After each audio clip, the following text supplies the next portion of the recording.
اب جب اسے یہ پتا چلا کہ محمد صلی اللہ علیہ وسلم مجھ سے 1400 سال پہلے یہ بات بتا چکے ہیں، 1300 سال پہلے، تو اب حضور کی سیرت پڑھنا شروع کیا کہ دیکھیں ان کو سمندروں کا علم کتنا تھا، وہ سمندر کے کتنے ماہر تھے۔ توجہ چاہتا ہوں، وہ حیرت میں اس وقت ڈوب گیا جب حضور کی زندگی پڑھ کر کے اسے یہ پتا چلا کہ 63 سالہ حضور پاک کی ظاہری زندگی میں کبھی حضور نے ایک بار بھی سمندر کا سفر کیا ہی نہیں تھا۔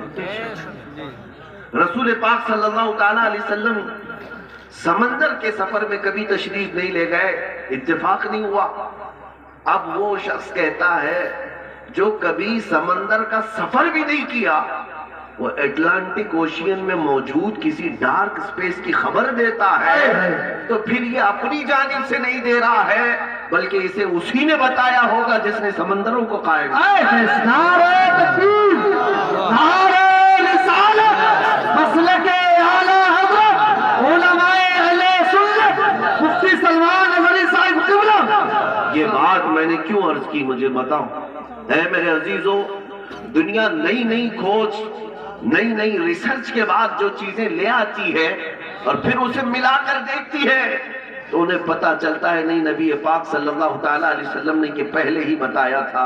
انگلینڈ کے ایک محقق نے، ایک دانشور نے اپنی تحقیق میں یہ کہا کہ چاند کی تحقیق پہ ایسا لگتا ہے کہ کبھی یہ پھٹا ہوا تھا۔ یہ بھی تحقیق کئی سینکڑوں سال بعد کی ہے، جب کسی عالم دین نے یہ کہا اقتربت الساعۃ وانشق القمر۔ قرآن پاک میں بھی آیا ہے اور حضور پاک کا معجزہ بھی ہے کہ آپ نے اپنی انگلی کے اشارے سے چاند کے 2 ٹکڑے فرمائے۔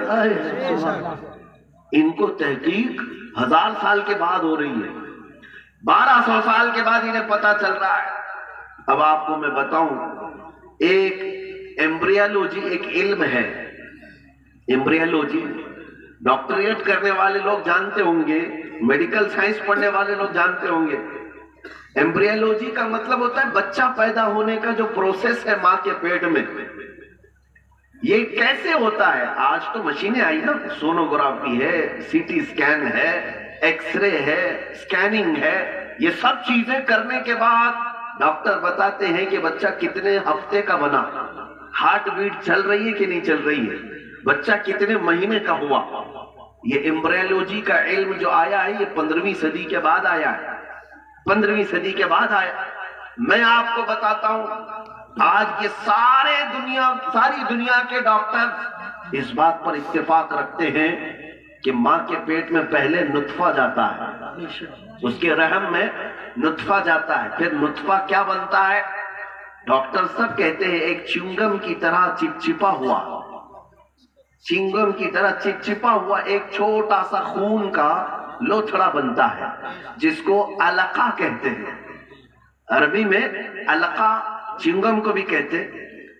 توجہ چاہتا ہوں، اس کے بعد پھر یہ ڈاکٹرز کہتے ہیں خون کے لوتھڑے کے بعد پھر بغیر ہڈی کا گوشت بنتا ہے، نطفے سے گوشت بنتا ہے، پھر تھوڑے دنوں کے بعد، مہینے کے پروسیس کے بعد ڈاکٹرز کہتے ہیں کہ اس کے اندر ہڈیاں آتی ہیں، ہڈیاں آنے کے بعد پھر چمڑا آتا ہے، پھر بال آتے ہیں۔ یہ پروسیس ہے 9 مہینے کا۔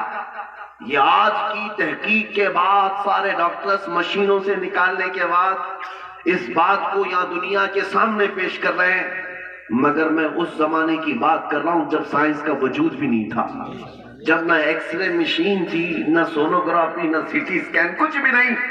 لیکن میرے آقا صلی اللہ تعالیٰ علیہ وسلم کی زبان ناز سے وہی قرآن، وہی الہی نکلتی ہے۔ ثم خلقنا النطفة علقة فخلقنا العلقة مضغة فخلقنا المضغة عظاما فكسونا العظام لحما۔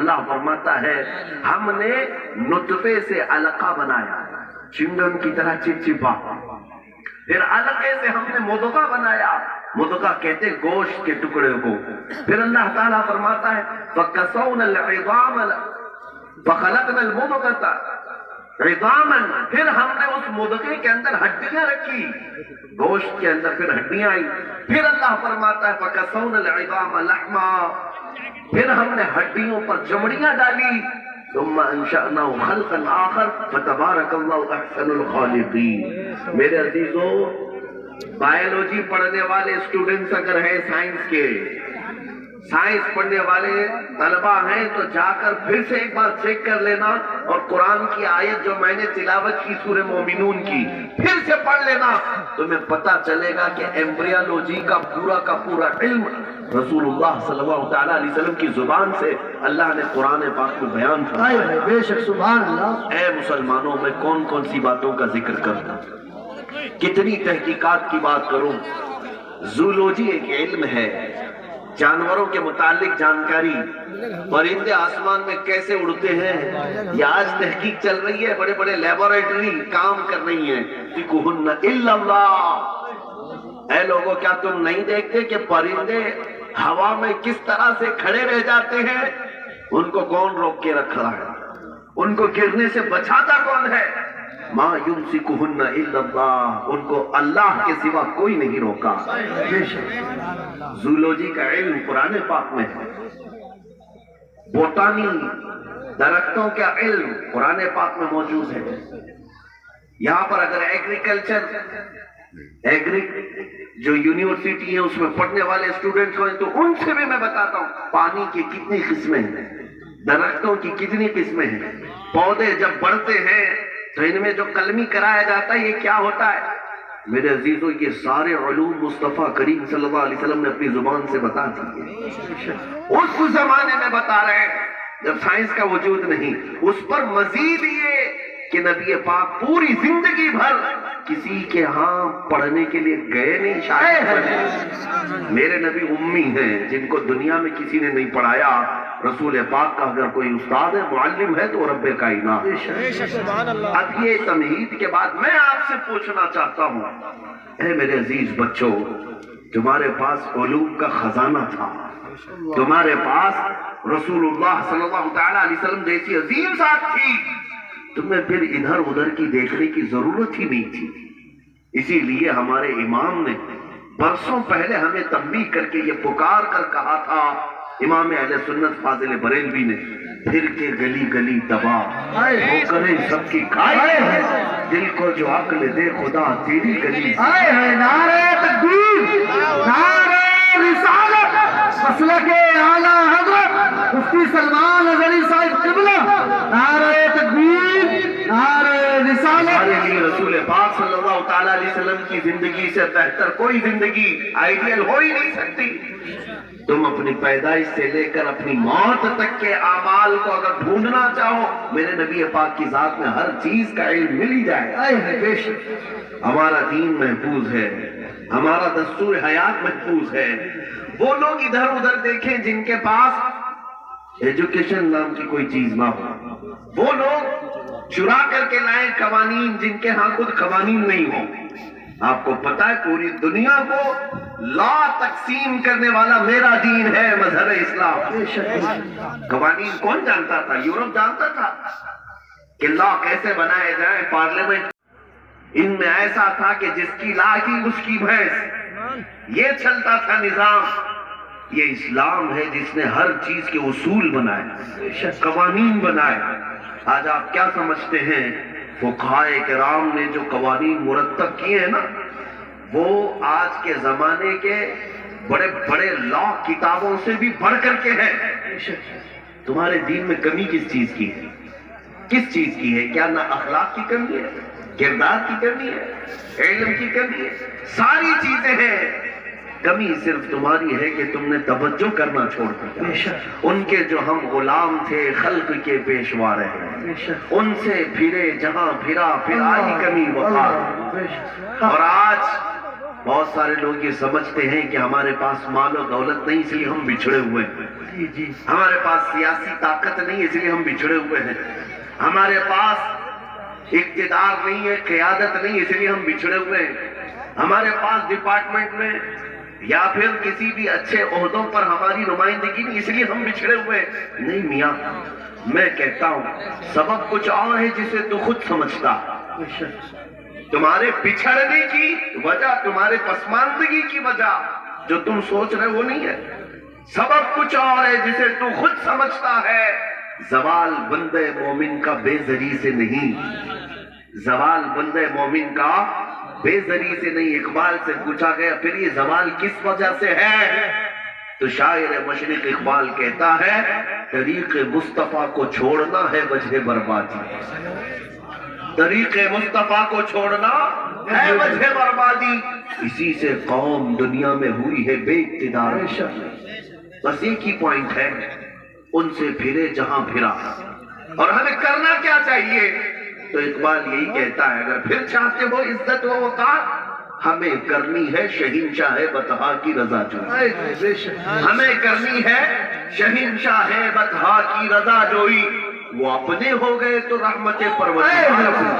نعرہ تکبیر، نعرہ رسالت، نعرہ غوثیت، مسلک اعلیٰ حضرت، فیضان اعلیٰ حضرت، عشق محبت عشق محبت، بستی بستی قریہ قریہ، شہید اعظم کانفرنس حضرت علامہ سلمان اظہری صاحب قبلہ، علماء اہل سنت، سبحان اللہ سبحان اللہ۔ میرے عزیزوں، مجھے افسوس اس بات کا ہے نوجوانوں کو لے کر کہ آج تم جس راستے پر چل پڑے، کیا یہ مدینے جانے والا راستہ ہے؟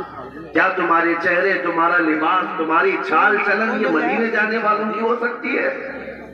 نبی پاک صلی اللہ تعالیٰ علیہ وسلم سے محبت رکھنے والا کبھی کفار و مشرکین کی رضا کے لیے اپنے آپ کو نہیں بدلتا، کبھی غیروں کی رضا کے لیے اپنے چہرے چھلا کر گٹر نالیوں میں نہیں پھینکتا۔ آج لوگوں کو یہی تو تکلیف ہے۔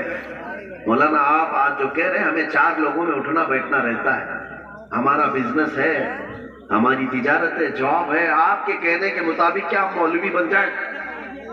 میں ان سے یہ کہتا ہوں کہ تم نے نوجوانوں دنیا کے روٹھنے کا تو خیال کیا، میرے مصطفیٰ کے روٹھنے کا خیال نہیں آیا۔ نبی پاک صلی اللہ تعالیٰ علیہ وسلم کی رضا کے بارے میں کبھی خیال نہیں کیا۔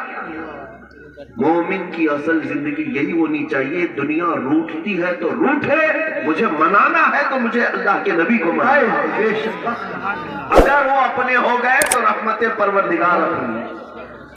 میں توجہ چاہتا ہوں میرے عزیزوں، آج بھی قوم مسلم میں ایک چیز کی بیداری آ جائے، دنیا چن چن کر کے نبی پاک کی سنتوں کو ہمارے معاشرے سے ختم کرنا چاہتی ہے۔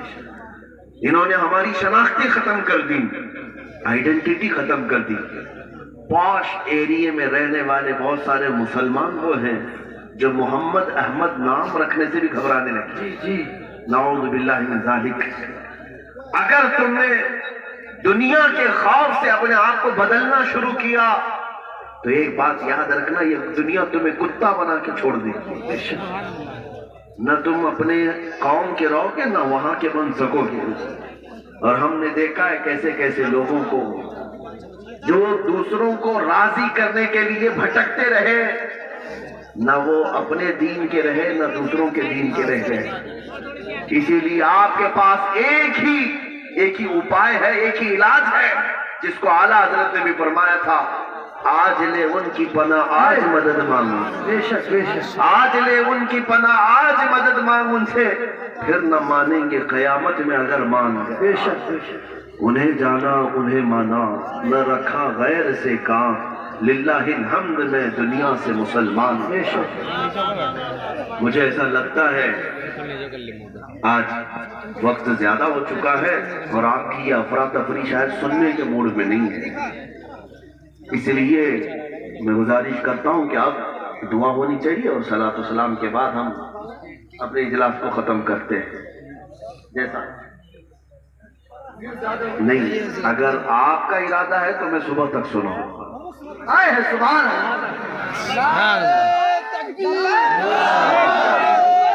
یا رسول اللہ، زندہ آباد، زندہ آباد، فدا کا یا رسول اللہ، فدا کا یا رسول اللہ، سلمان اظہری صاحب قبلہ، زندہ باد، نعرہ تکبیر، اللہ، نعرہ رسالت۔ مراد آباد والے، ڈھکیا والے یا آس پڑوس والے جتنے جمع ہیں، شاید ہو سکتا ہے ٹھنڈیوں نے تمہیں ٹھنڈا کیا اور مجھے اچھی طرح سے معلوم ہے تمہیں گرم کیسے کرنا ہے۔